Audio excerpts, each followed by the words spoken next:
I love how we're coming out of this pandemic economy, and you have these, white bread socialists there in Washington, D.C. I feel like it's like Clueless. Like, you remember that point when Cher was doing the whole like Pismo Beach cleanup, and some people lost everything, and she was donating her ski equipment and all of these other things that normally you don't associate with people being in need for.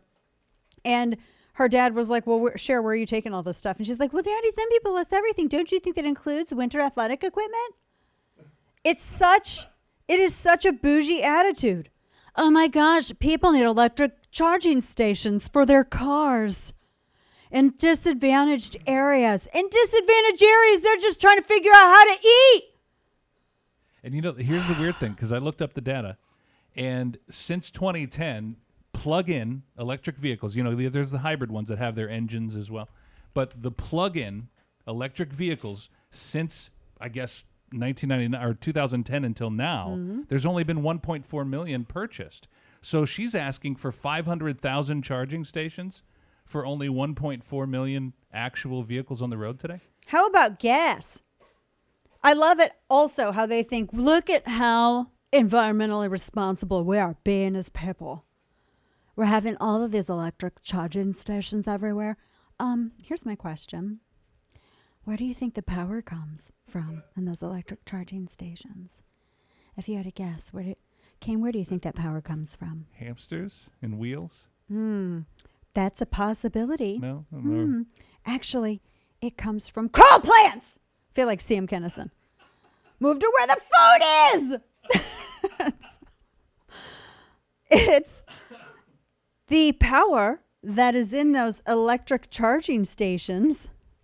The power comes from coal plants. Now, I'm not begrudging you this whole, if you want to go out and get you an electric car, you go and do it. But I'm just looking at a Washington Post piece about this. Oh, and here's New York Times. Oh, and here's Investors. Oh, and here's Popular Mechanics. Just in case. I don't begrudge anybody having that, but don't sit here and act as though that's your indulgence that you've paid.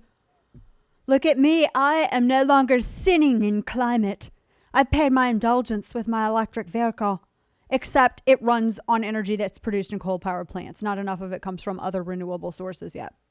So don't be like you're the green queen because you're virtue signaling. Yes. Also, why is this a government Thank problem? you. Thank you. Because it's clearly private sector. We're selling these to the private sector. So why wouldn't the companies selling these to the private sector realize, okay, we're going to need X amount of these charging stations. We're going to have to work that into our business plan to make this work. Why is the government involved in this at all? That's a $1 million question. Why is it involved in it at all? That's the question. It shouldn't be. But seriously, just think about how class warfare this is. Some of you out there thinking, girl, we're trying to keep a roof over our head. We are not worried about, oh my gosh, are we going to have an electric charging station to go and charge our electric vehicle at? So curious. Because that's what people who are in rural or disadvantaged areas they're thinking. And don't most people, especially in like the city, I lived in downtown St. Louis. Everybody I knew, if they didn't drive or if they couldn't afford a car, they took public transit. Where are people going to be parking and plugging up their vehicles at? Right. And then if you're in a rural area, why is it the government's job? Why wouldn't it be the gas stations or somebody? Why couldn't there be like a partnership with the gas station since, fossil fuels are powering most of this anyway? So, why wouldn't there? I'm just curious. This is not, as Kane was saying, this is not a private sector. To me, it's a simple solution. If you're like, say you're coupling with the gas stations, they could have separate generators at those gas stations, run on the gas that they actually sell, that would power these stations. But Kane, Scooter's got to go charge his car before he goes out to the fields. He's got to go charge his car before he got to go check out on his 300 head of cattle. Where's Scooter going to go charge his car at, Kane?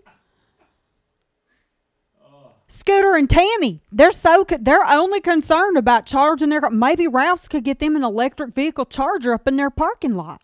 And if it's a disenfranchised community, I think that's way bottom on the list of things that a disenfranchised community would need. We would love to be able to eat and have money for basic medications. Oh, here's a charging station for the electric vehicle you can't afford. Exactly. How crazy is this? This is She Cher from Clueless. Really, except without like the goodwill. Good heavens.